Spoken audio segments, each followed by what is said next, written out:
네, 이번엔 정치권 상황 보겠습니다. 고 이해찬 전 총리 장례를 마무리한 민주당에선 조국혁신당과의 합당 문제를 놓고 아침부터 날선 공방이 오갔습니다. 국민의힘은 한동훈 전 대표 제명 여파 속 지방선거를 앞두고 전열 재정비에 박차를 가하고 있습니다. 국회 연결합니다. 박희재 기자. 네, 국회입니다. 네, 먼저 민주당 상황부터 알아보겠습니다. 아침부터 조국혁신당과의 합당 문제로 시끌하다고요. 네, 그렇습니다. 고 이해찬 전 총리의 추모 기간이 끝난 직후 민주당에서는 합당 논란부터 분출하고 있습니다. 어제 친명계 한준호 전 최고위원이 합당 논의를 멈춰달라고 한 데 이어 아침에는 강덕구 황명선 최고위원이 SNS를 통해 급한 합당에 반대했고요.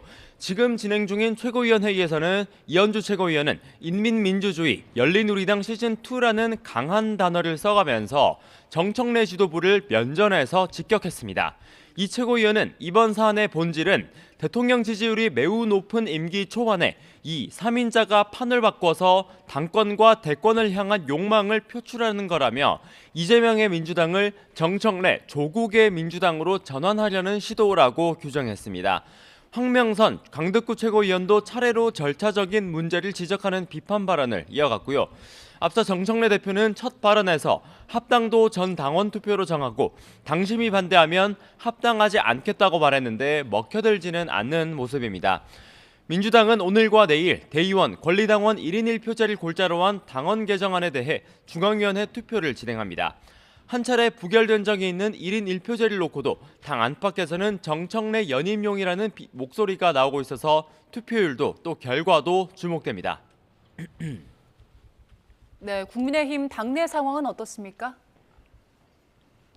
네, 국민의힘도 지난주 한동훈 전 대표 제명 여진이 이어지고 있습니다. 오늘 최고위원 회의 본회의 이후 진행될 의원총회에서도 후속 논의가 잇따를 것으로 보이는데요. 앞서 김용태 의원은 장동혁 대표에 대한 재신임 투표를 진행하자고 제안하기도 했었는데 오늘 최고위에서는 당권파 김민수 최고위원이 당 지도부 흔들기라며 반발하기도 했습니다. 오늘 의총 또한 친한계와 함께 한 전 대표 제명에 반대해온 소장파 대안과 미래에서 재난만큼 당 지도부를 겨냥한 목소리가 나올 가능성이 큽니다. 다만 장동혁 대표를 비롯한 당 지도부는 이 같은 당내 우려에도 큰 대응 없이 지방선거 준비에 박차를 가하는 분위기입니다. 오늘은 지방선거에서 일종의 헤드헌터 역할을 맡는 인재영입 위원장 발표가 예정되어 있습니다. 재선의 경제통으로 꼽히는 조정훈 의원이 어젯밤에 내정된 거로 파악됐고요. 이어 당 지도부는 이번 주 후반쯤 지방선거 공관위원회도 구성해 발표도 검토하고 있다고 YTN에 설명했습니다. 국민의힘은 설 연휴 전까지 당명 개정 마무리 작업을 포함한 쇄신안들도 잇따라 발표하겠다는 계획입니다. 네, 그리고 오늘 2월 임시국회 첫날이죠. 네, 2월 임시국회 첫날인 오늘 오후에는 첫 본회의를 엽니다. 개회식과 함께 다음 주 대정부 질문에 나올 국무위원 출석안을 처리할 거로 전망이 되고요.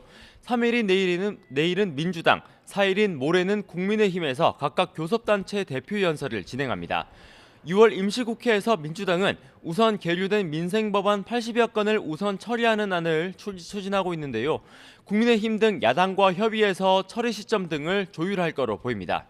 트럼프 미 대통령의 관세 인상 압박 속에 대미투자 특별법도 시급한 상황인데 민주당은 2월 중에 처리하겠다는 목표를 세우고 있지만 국민의힘에서는 비준을 통한 국회 감시 절차가 필수라는 입장을 고수하고 있어서 소관 상임위인 재경위 여야 간사 논의가 주목됩니다.